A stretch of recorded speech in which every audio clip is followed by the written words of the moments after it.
So we now know that version 55 is about to introduce the all-new company cruiser and 2 brand new enemies into Lethal Company. This is the beta version of the game and you are gonna get a first look at these new features in this video, and also why I think this is a pretty weird update overall. But first, let us take a look at the highly anticipated company cruiser first, which is a form of a truck that is purchasable through the terminal for a whopping 400 credits. When purchased, the truck will be delivered to the usual location that items get airdropped at. The overall truck itself has a pretty simple design to it, but don't let that fool you, as the truck itself is, well, let's just say that it takes some time getting used to. You can open the door to take a seat, and to start the truck, you simply have to hold E on the ignition. It will take some attempts to start the engine as it is a pretty rundown vehicle, but once it's done, you can finally start driving this thing. To get to where you want to go, there is a stick shifter on your right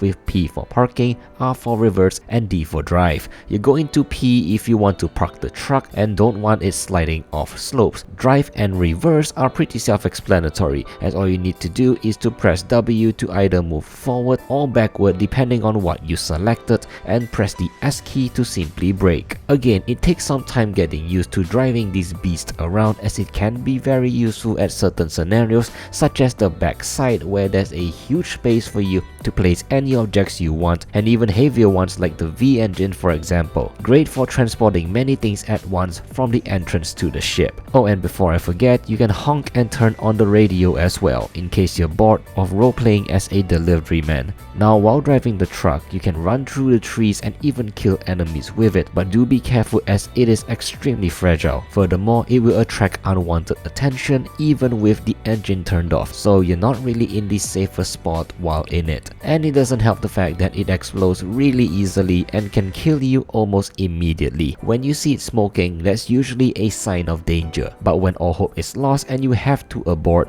opening the glass in the driver's seat and pressing the eject button will be your last resort. Just prepare to take some fall damage. Now, if you're in a scenario where you're not dead yet but stuck in a pickle, you can always press E to simply push the truck around. Depending on the angle you're in, it may be super effective in some cases. And no, pushing it will not damage the truck in any way. Oh, and you can even open the hood for whatever reason. It has no purpose so far in the beta, but maybe we can repair the truck ourselves in the full release. Now, if the truck is destroyed, don't worry, as you get one free replacement for it, but you cannot spawn the company cruiser in the same map twice, so you'll only be able to use the truck again on the very next day. In short, you only get one chance per day in the company cruiser. Oh, and the clipboard that is currently in the truck bugs out my character whenever I pick it up, so this is an issue that has to be fixed, no doubt. Overall, I find this new addition very weird to say the least, as it has some use cases in bigger maps I guess, but it being so fragile makes it more of a threat in my opinion. But if the durability is bumped up a little bit, it will be a bit more reliable than its current state, but nonetheless extremely fun to mess around in, no doubt, and I'm sure you're gonna have a lot of fun with it. Now, as previously mentioned, there are 2 new enemies in the game which I'll talk about right now, but again, do note that this is the beta test, so things might change, so do subscribe to the channel if you want to see me break down the final version of these entities once it is fully released. Anyway, the first new enemy to the game is called the Clay Barber, and it is a first of its kind enemy that officially has the invisibility mechanic implemented into the game that isn't a mod. It moves a small distance every 2 seconds or so, and you can't actually see it unless you are pretty close to it, which makes it very terrifying. But don't worry, as when it moves around, it makes a sound cue that can be heard even at a pretty far distance. Take a listen.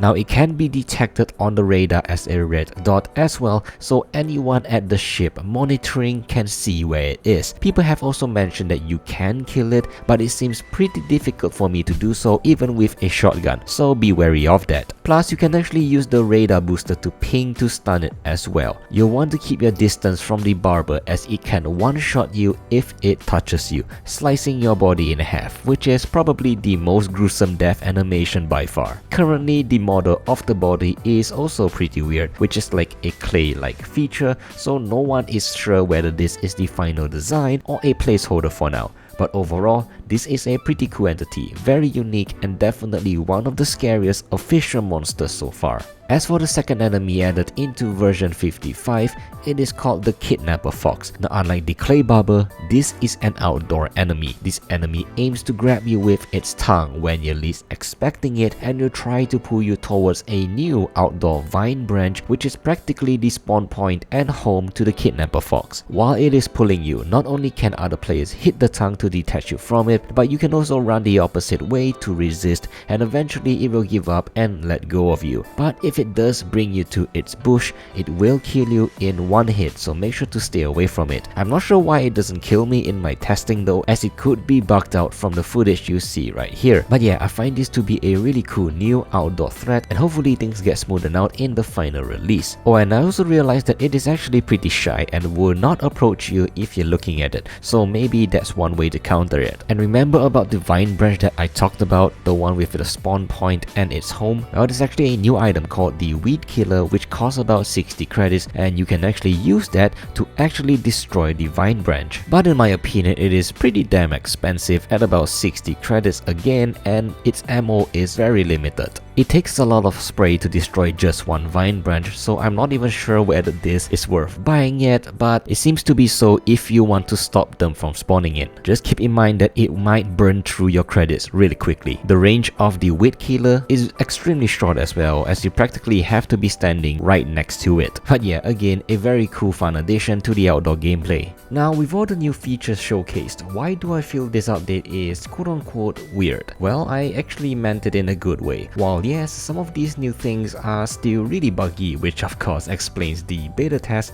I find it fascinating as such out-of-the-box weird additions and ideas can still be added into Lethal Company, especially with the number of mods currently available. I mean, whoever thought of adding a truck to the game? Sure, the company cruiser may not be perfect, but it is such a wow and bizarre idea that it took everyone off guard. With such a strong modding community, it is insane that Zeekers is still able to come up with fresh new ideas to spice the game up. Now, I do also feel that these new additions probably wouldn't have much of a crazy impact compared to having a, let's say, new official interior for example, because let's face it, we are bored of the usual facility and mansion interior already. So I do hope that new official interiors are on the way, as things can get a little stale if it doesn't come anytime soon. And yeah, that is some of the key features added into the version 55 beta in Lethal Company, and I hope to see the final version of the company cruiser and the two new entities in the following weeks. I'll be covering that, so do subscribe to the channel if you want to see that when it officially releases.